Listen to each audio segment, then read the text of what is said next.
I'm very excited today ya. Kali ini saya ditemanin oleh asisten saya yang cantik, Mbak Siska. Gimana Siska? Apa kabar? Baik. Oh baik, ya. Dengar-dengar udah jadi TikToker ya? Udah jadi zaman dulu Bang. Oh udah zaman dulu. Nah, terus kalau ya di YouTube Siska itu bukan kamu loh? Oh bukan. Oh bukan saudara-saudara.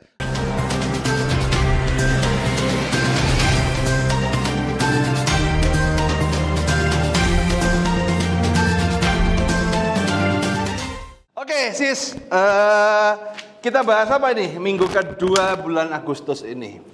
Nah ini tentang yang pertama nih Pak, Iya. tentang Bank Bukopin. Iya, Bukopin. Nah, ini ada kabar kalau Bank Bukopin itu melepas saham ke Bank Korea. Oke, Gitu, Pak. Lee Min Ho. Iya. Oh, bukan. Bukan. Oh, bukan Lee Min Ho, maklum nih pencipta drama Korea. Iya. Harusnya di sini dipasang soju ya, sojunya nggak ada ya. Oke guys, jadi gini. Kabar gembira bagi pemilik Bank Bukopin. Bank Bukopin masukin babak baru, sempat tertunda, sempat nggak jelas di PHP. Bahkan mungkin Anda tahu 2-3 bulan yang lalu banyak orang narik uang di Bukopin nggak bisa, kemudian kartu kreditnya bermasalah, apa segala, karena nggak jelas, karena ini bank ini goyang, ya. Dan kemudian yang menyelamatkan ini Direktur Utama Bank Bukopin, jadi Pak Rifan Purwanto, ya. Padahal dia itu apa sih dia ini? PTKI ya. Iya. Ya, jadi Pak Rifan beliau ini sebelumnya adalah Direktur Keuangan dari PT KAI itu. Cuman baru 7 bulan kemudian disuruh balik lagi ke Bukopin untuk benerin. Dan alhamdulillah hari ini minggu ini Bank Bukopin resmi kepemilikannya berpindah ke Kukmin Bank sebesar 33,9%. Kalau Anda tidak tahu, Kukmin Bank itu adalah bank terbesar di Korea nomor 2. Nggak tahu kan? Sama, saya juga baru tahu. Ya, kan baca gitu kan. Nah, ya, jadi semoga bagi pengguna kartu kredit Bank Bukopin ya masa depan cerah, limit naik gitu kan, dan yang punya deposito di Bank Bukopin pun udah kembali tenang. Oke. Dilanjutkan apa lagi berikutnya? Ini Pak lagi gencar-gencarnya juga bank itu kembali menyalurkan sektor kredit ya. Di Oke. infrastruktur, farmasi, retail sama distribusi. Nah, teman-teman, kalau Anda perhatikan, Anda mengikuti breaking news saya minggu lalu ataupun di live saya, coba di sini link, kasih ya, tolong kasih link ya. Jadi sekarang sebenarnya adalah kelanjutan dari apa yang saya omongkan. Jadi minggu lalu saya ngomongkan bahwa bank ini sedang dilema. Di satu sisi dia pandemik, kredit macetnya tinggi, tapi di sisi lain teman-teman, Amerika sedang nyetak duit dan dia gerojokin uang di bank itu. Akhirnya apa? Bank itu dilema antara gaspol sama rempol. Karena kan urat nadinya bank itu kan ya kita-kita yang mengutang ini teman-teman. Jadi bagi teman-teman yang pengguna kartu kredit, pengguna kredit, bersyukurlah Anda. Karena Anda termasuk golongan orang-orang yang tangan di atas. Katanya tangan di atas lebih mulia daripada tangan di bawah. Kalau Anda yang penikmat deposito itu tangan di bawah. Ya, apa bedanya penikmat deposito sama pengemis yang sama-sama tangan di bawah? Jadi lebih mulia kita yang pengutang tangan di atas. Kira-kira begitu ya. Terus pokoknya dicocok-cocok. No loh ya wis. Yang penting bener tuh ya. Nah jadi gini teman-teman ya. Jadi bank itu adalah bisnis uang. Ya, bisnis uang. Jadi dia menjual uangnya, tapi dia juga karena uangnya terbatas, dia juga menghimpun dana dari masyarakat kemudian dijual uangnya. Nah problemnya adalah sekarang ini dana itu masuk dan dia harus jual. Karena kalau nggak dia jual dia nggak dapat untung. Jadi dilema. Itulah kenapa saya berbicara, saya optimis sekali. Dunia kredit ini walaupun antara iya dan tidak, tapi kita masih blessing in disguise. Berarti kesempatan bagi teman-teman yang mau maju kredit 3-4 bulan ini saat-saat yang menentukan. Tapi otomatis ada beberapa syarat baru pasca COVID ini. Nah itu nanti akan dibahas di workshop saya Credit Card Revolution. Bagaimana strategi baru untuk apply kartu kredit di era after COVID, bukan before COVID. Berbeda, totally different. Oke, lanjut. Nah ini lagi Pak, Bank Mandiri lagi turunkan bunga kreditnya. Oke. Nah ini sebenarnya adalah berita tadi, itu berkelanjutan dengan berita yang ini, Siska. Berarti kan Bank Mandiri itu turunkan bunga kredit, itu kredit retail dan mikro ya. Kalau kartu kredit tetap ya. Nah artinya apa? Kalau Anda lihat, jadi gini teman-teman. Melihatlah yang tidak terlihat, apa yang tersirat, jangan yang tersurat. Jadi ketika kita membaca sektor ini bahwa mereka lagi butuh omset, ya, karena diturunkan itu otomatis untuk membuat menggerakkan kembali dana yang ada di masyarakat ini, menggerakkan kembali. Jadi ketika bank menurunkan bunga kredit, kan intinya adalah dia ingin customer itu kembali kredit.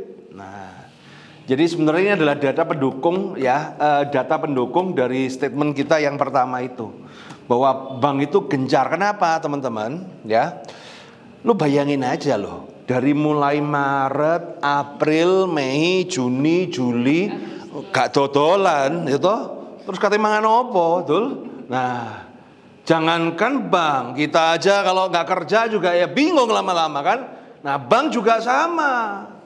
Bank itu menyalurkan kredit itu jualan, dia itu bukan badan amal, dia itu bukan dinas sosial, gitu kan? Dia jualan. Lah kalau nggak suruh jualan terus dia mau jual apa terus itu loh? Mau bayar karyawan dari mana? Jadi kalau yang karyawan bank itu harusnya ya bersyukurlah gitu, suruh bank cari kredit lagi gitu kan? Karena kalau nggak ada yang kreditor seperti kita ini, Anda nggak hidup. Ya kan, nggak makan itu anak istrinya. Nah, jadi ini adalah data-data yang valid sama sih. Nah, terus ini yang berikutnya apa ini? Dana itu Pak, PEN, tentang dana PEN, pemulihan ekonomi nasional. Oke, I see. Nah, ini menarik ini teman-teman. Ini menarik. Jadi saya kemarin, kalau mungkin Anda lihat live saya kemarin hari Jumat ya, bahwa sekarang itu Amerika sedang nyetak duit, artinya uang itu diinjek, ya kan? Salah satunya pasti ke Indonesia karena dolar juga, kita juga makan dolar. Nah, artinya itu uang itu sekarang banyak dan harus disalurkan, ya. Itulah kenapa saya memprediksi bahwa bank akan tetap mencairkan kreditnya walaupun kondisi Covid seperti ini dengan strategi baru, ya. Tapi kalau kita lihat dari dana ini, berarti sekarang ini proporsi bank itu punya uang banyak untuk disalurkan. Tidak hanya dari swasta, yang bank-bank plat merah ini lagi kelimpungan duit. Sorry, bukan kelimpungan duit, kebanyakan uang. Kenapa? Karena dana pemulihan, jadi uang pemerintah itu kan ditaruh ke bank supaya bank itu bisa gerak. Karena kemarin itu kan banyak yang narik deposito apa segala gitu kan, ditakutkan ya. Sebenarnya apa yang kita bahas ini sebenarnya rangkaian. Jadi karena Bukopin yang diisukan gagal bayar dan pada narik semua, pemerintah kan saat itu kan takut juga, wah ini kalau ras ini merembet ke bank-bank plat merah, hancurlah negara Indonesia ini. Akhirnya untuk menenangkan masyarakat adalah apa? Dana pemerintah, uang pemerintah itu ditaruh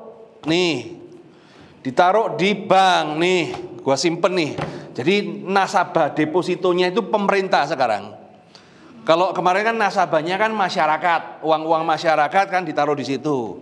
Nah sekarang nasabahnya yang gede adalah pemerintah, uang pemerintah taruh di bank himbara, jebret, langsung kebanyakan uang. Lah sekarang kan dia juga harus membungain gitu loh. Lah mencari bunga dari mana? Ya jalannya menyalurkan kredit.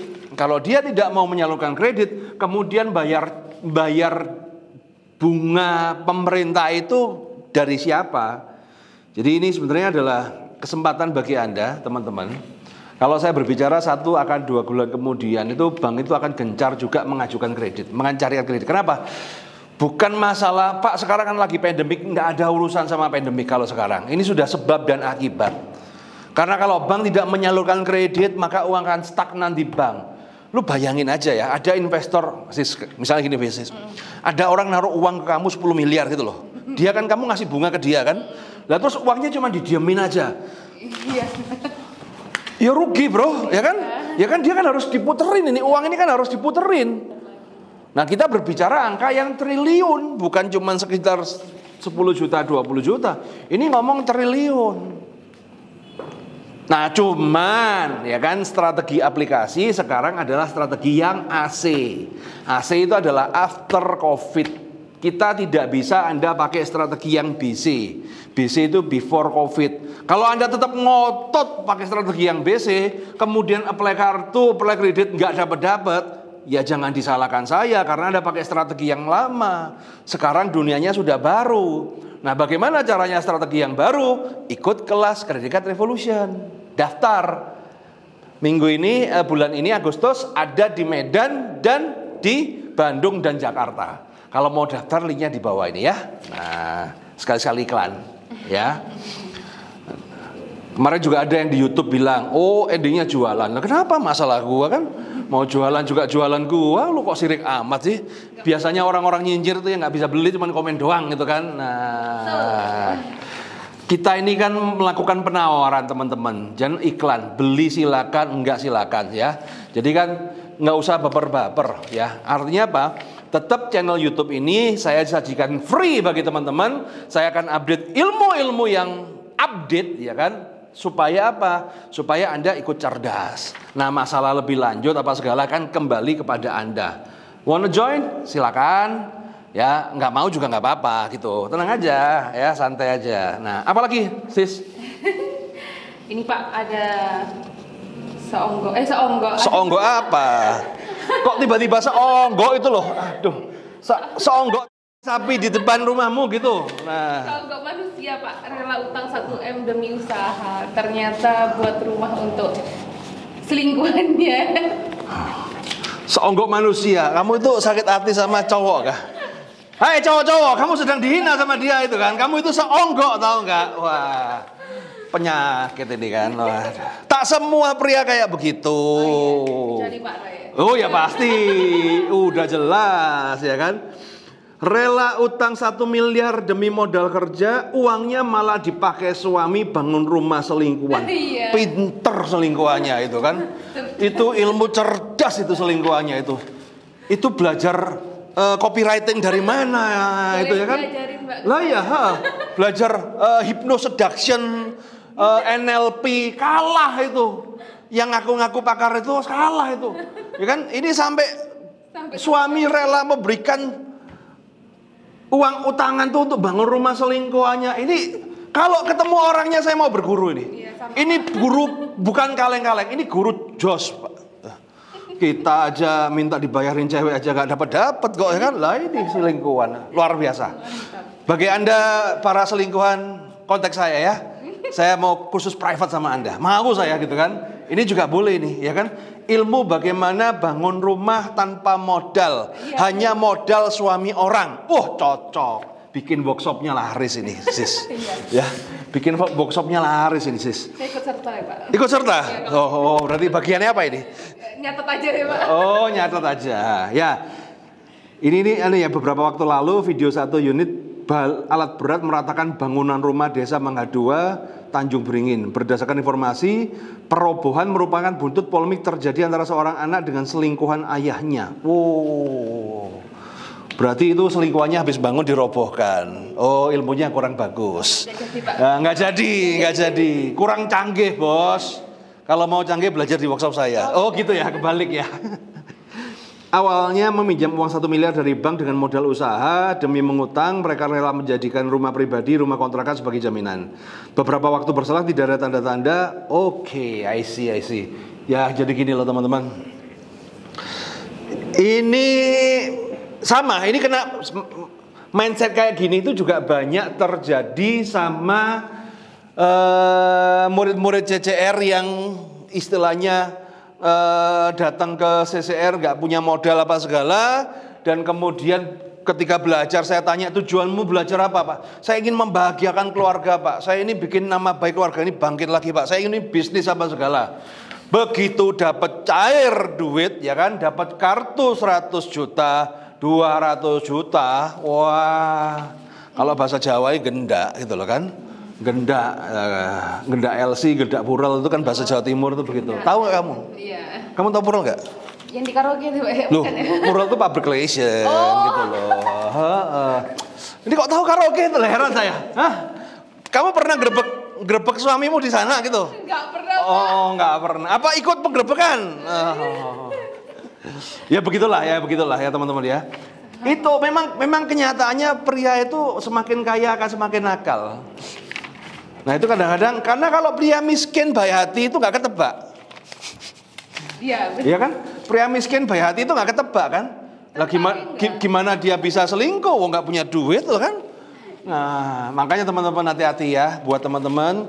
Itulah kenapa kita ada di Credit Card Revolution. Sebenarnya kita tidak hanya ngajarin, cuman untuk mencari modal aja. Tapi sebenarnya mindsetnya itu mesti diperlukan. Karena apa? Kalau enggak ya akan kejadian hal-hal seperti ini. Ibarat kata orang itu nggak pernah lihat pegang duit udah serasa paling kaya. Apalagi kalau cewek selingkuhan tuh pasti jago merayu suami. Hati-hati loh suamimu loh. Iya. Jadi gini loh teman-teman ya, terutama yang cewek-cewek ini saya ngomong ya kan. Pria itu butuh pujian, pria itu butuh disanjung, pria itu butuh dihormatin. Kalau Anda tidak bisa memberikan itu, dia akan nyari ke tempat lain. Dan wanita-wanita yang pelakor itu paling jago untuk memberikan itu. Jadi hati-hati, ya kan? Nah, hati-hati. Nah, buat pria juga hati-hati. Ingat ya teman-teman ya, kalau orang jatuh cinta itu kecelakaan. Tapi kalau mencintai itu keputusan. Ya kan? Nah, berat ya. Ini channel kartu kredit apa channel cinta ya? Kacau lah. Ya udahlah, wes lanjut dah. Oke, teman-teman. Sampai jumpa minggu depan. Semoga beritanya lebih hot lagi, teman-teman. Dan ini setengah bercandaan, setengah serius. Yang baik silakan diambil. Yang jelek nggak usah diambil, teman-teman. Ya cuma sekedar mulut doang. Isinya adalah mengedukasi dan menghibur Anda. Sukses selalu bersama saya Roy Sakti, dan ingat, keren itu selalu di otak bukan di baju.